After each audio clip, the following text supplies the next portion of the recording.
بسم الله الرحمن الرحيم. اللهم ارزقنا توفيق الطاعات وبعد المعصية وصدق النية وعرفان الحرمة وأكرمنا بالهدى والاستقامة وسدد ألسنتنا بالصواب والحكمة واملأ قلوبنا بالعلم والمعرفة وطهر بطوننا من الحرام والشبهة وكفف أيدينا عن الظلم والسرقة واغضض أبصارنا عن الفجور والخيانة واسدد أسماعنا عن اللغو والغيبة وتفضل على علمائنا بالزهد والنصيحة وعلى المتعلمين بالجهد والرغبة وعلى المستمعين بالاتباع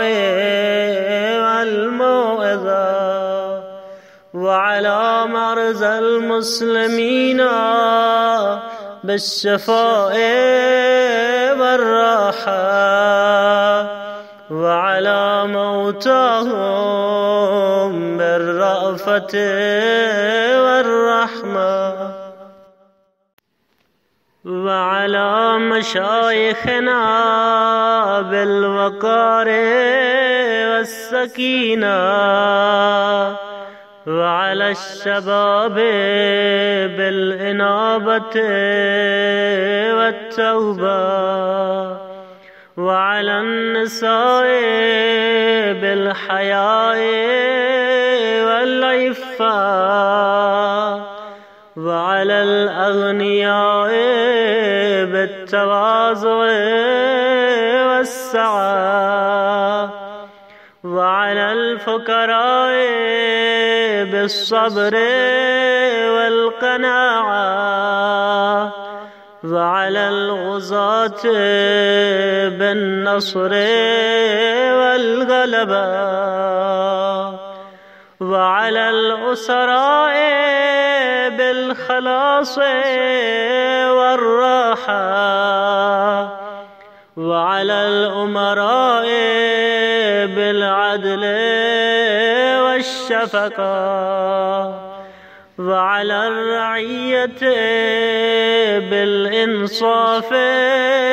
وحسن السيرة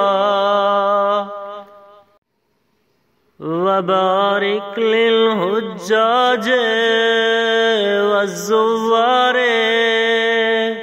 في الزاد والنفقة واقض ما أوجبت عليهم من الحج والعمرة بفضلك ورحمتك يا أرحم الراحمين.